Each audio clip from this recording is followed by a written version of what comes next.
Good.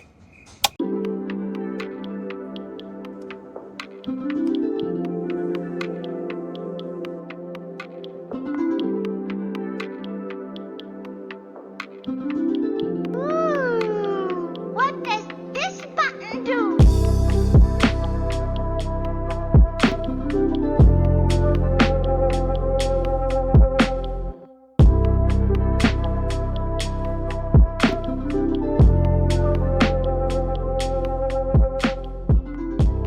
Welcome back to the channel, everyone.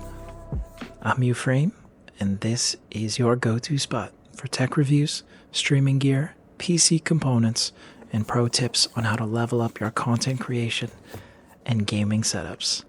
We've got something special for you today, so let's get into it. Alright, so let's be honest. If you're a streamer, content creator, you know how overwhelming it can be to manage your setup. Between switching scenes, controlling audio, keeping everything running smoothly can feel overwhelming. That's where the FIFINE AmpliGame D6 comes in. This device promises to simplify your workflow, add some style to your setup with a great RGB aesthetic, and save you some serious cash. But does it deliver? Let's find out. Stream controllers, or macro devices like this one, are certainly not a new innovation. And for years there have been the leaders in the field. But I'm a firm believer that having options and competition in the marketplace ultimately benefits us, the consumer. Now, in the not too distant past, I remember I woke up one morning and I realized for years when I was considering making a purchase or needed help troubleshooting a tech issue, if I was simply looking for entertainment, I logged onto YouTube, like 2.5 billion other people in the world, and I realized I have been amassing skills in various disciplines throughout my life, and I realized it's time to create some content. Want the job or not? How's the pay? Not great. But the hours are worse. So I went looking for a basic beginner audio setup, and I came across the FIFINE SC3 audio mixer. I was impressed with the price, but I was a bit skeptical with what a device at this price range could offer. But I'm happy to report I was pleasantly surprised. So that's why when FIFINE reached out, asked me to take a look at the D6, I was more than happy. Now, above all else, setting value proposition aside, a device like this needs to function. The user interface needs to be intuitive so that you can quickly adjust settings, customize it exactly how you want it. There it is. Holy moly. Yeah, baby! That's what I've been waiting for! My initial impressions: the RGB lighting provides a great aesthetic, and its compact form factor means that it won't take up too much space on your desk. It's lightweight, and it'll blend into almost any setup. Plugging in the link takes us to our download page, and we're off to the races. Installation was a breeze. Setup, very simple, just how you like it. After a quick restart, we're up and running.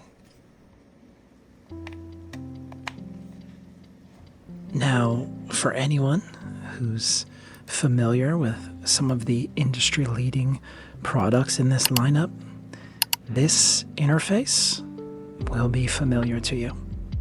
And because the software is familiar, I was able to jump in, get to work right away. I found it snappy, responsive, most importantly, functional. Within a few minutes, I'd set up my first profile and began testing. I was able to use the D6 exclusively to get through a approximately 3-hour stream playing the Nintendo Switch. Had no issues. I'll get into some of my thoughts about the interface and the user experience towards the end of the video.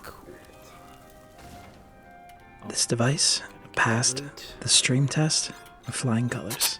Awesome. Score 1 for the D6. Yeah, no, Nintendo, they know what they're doing, man.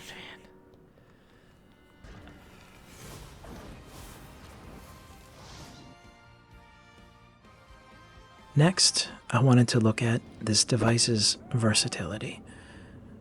Primarily, a lot of users would be interested in a device like this for stream controlling, but increasingly, people are looking for devices such as this to help improve their workflow, productivity, and to streamline many routine tasks.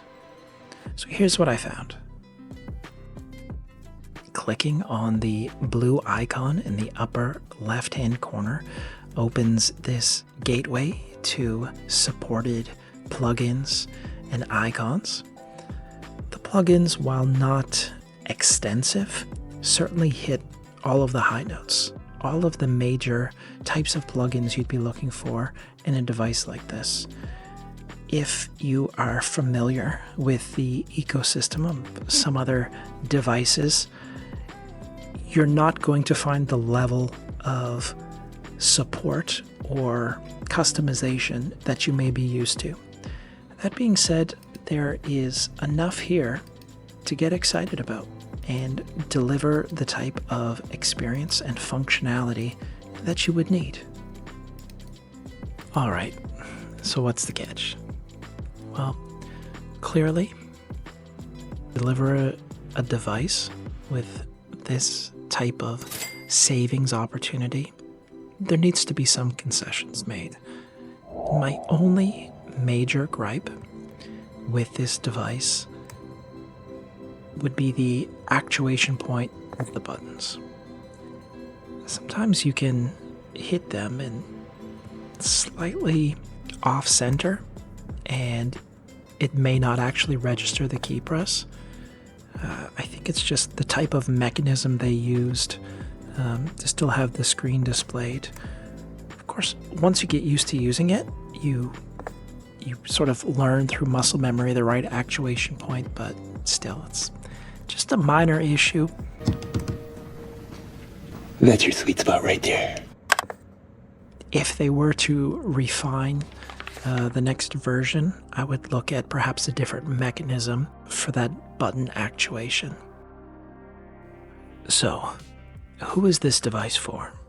Well, if you're someone that's looking into getting into content creation, you'd like to try live streaming, and you want something that's going to simplify the process without breaking your budget, you really can't go wrong with this device.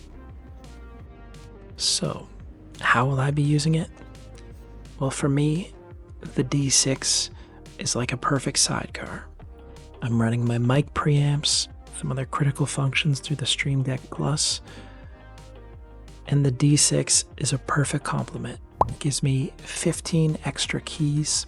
I can keep track of drive space, a whole host of other functions, and it's going to occupy a place on my desk for a long time. Are you thinking of picking up the D6? Got any questions? Let us know in the comments. We'd love to hear from you. Thanks so much for tuning in. If this is not your first visit and you're not subscribed, Stop participating, Star. Come on, twinkle, thanks twinkle, so baby. much. Twinkle, twinkle. Until next time.